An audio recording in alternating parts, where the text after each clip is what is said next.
aujourd'hui, je vais vous parler de la loi de l'attraction. Vous vous demandez tous qu'est-ce que c'est. Et bien, je vais vous expliquer ça en 3 minutes. La loi de l'attraction, c'est en fait l'impact de nos pensées sur notre vie quotidienne ou notre vie future. On a tous une journée comme ça.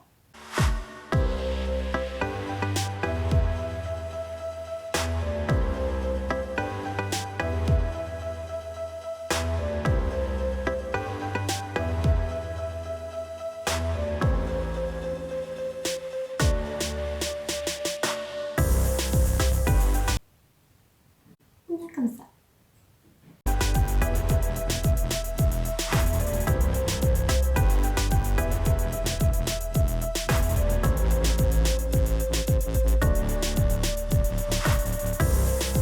Le point commun, c'est la loi de l'attraction, c'est-à-dire l'impact de nos pensées sur notre vie de tous les jours. Nos pensées, elles ont des actions directes sur notre avenir, sur notre vie quotidienne.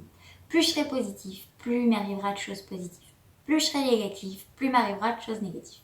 Vous vous dites, c'est ballot, franchement, elle nous dit des choses, des vieux dictons qui au final ne fonctionnent pas forcément. Ben, moi, je vais vous prouver l'inverse. Parce que nous sommes des êtres humains. Les êtres humains, c'est des grosses boules d'énergie qui sont aussi constituées d'eau. Les personnes, les individus, nous sommes des boules d'énergie qui vont transmettre des messages, donc nos pensées, sur d'autres énergies en fait. Voilà, on transmet entre énergies nos pensées. Donc il faut vraiment faire attention à nos pensées parce que ça a un impact direct sur notre vie quotidienne et sur les individus. Par exemple, il y a une personne que je connais, qui m'est proche, qui avait un cancer du sein et elle n'a pas voulu faire de la chimiothérapie. Par contre, tous les jours, elle écrivait « je vais guérir, je vais bien, je vais guérir ». Et quelques mois après, elle est en rémission, elle avait guéri de son cancer. Et aujourd'hui, elle est super. Je veux dire, elle est super en forme. Un autre exemple. Quelqu'un qui était super positif, qui avait mis au-dessus de son lit. Donc quand il allait se coucher, il avait fait comme un genre de faux chèque. Et tous les soirs, il se regardait son chèque. Et il se disait, je vais gagner cette somme, je vais gagner cette somme. J'en étais persuadée. Bien évidemment, il ne restait pas dans son lit et il disait pas, je vais gagner, ça va arriver. Donc voilà, il jouait au loto et il a gagné, figurez-vous, cette somme-là. Un truc de fou, quoi. Donc vraiment, c'est...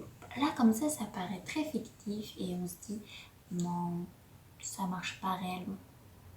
Et pourtant, personne qui va être hypochondriaque, donc elle va s'imaginer toutes les maladies du monde, c'est très néfaste pour elle. Parce que justement, nos pensées ont un impact direct sur notre corps, sur notre vie quotidienne. Et du coup, plus je vais être négatif, plus j'ai de chances de me procurer réellement, de me fabriquer des maladies. Donc, il faut faire très attention. Il y a des gens qui étaient hypochondriaques, qui n'arrêtaient pas de se dire « je vais avoir un cancer » ou peu importe une autre maladie. Et ça arrivait. Donc, voilà pourquoi c'est très important. Pareil, d'avoir des mauvaises idées sur des personnes. Ils peuvent avoir des dépressions. Pour affirmer ce que je dis, on va faire une expérience. Une expérience. Dr Emoto, c'est un scientifique qui a fait une expérience sur du riz, qui est constitué du coup d'eau, comme nous sommes constitués d'eau. Et il voulait prouver justement le pouvoir de la pensée, positive ou négative. Du coup, c'est ce qu'on va tenter de faire nous aussi, cette expérience. J'incite les gens à faire l'expérience en même temps que moi, comme ça s'ils sont dubitatifs, au moins ça leur fera leur propre expérience et ils verront que ça fonctionne bien. Cette expérience consiste à prendre 2 bols de riz qui sont cuits dans le même, il faut que ce soit cuit, donc dans la même casserole.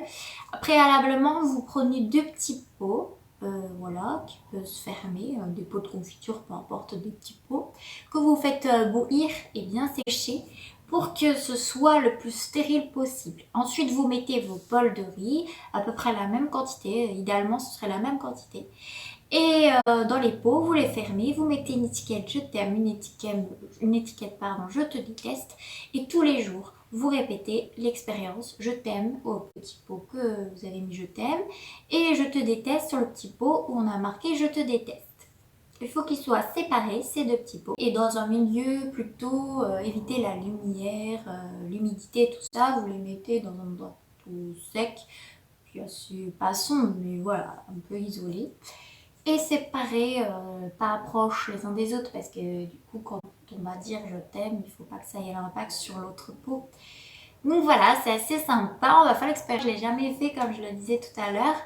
Mais voilà, je suis plutôt positive et on verra ensemble si ça fonctionne réellement.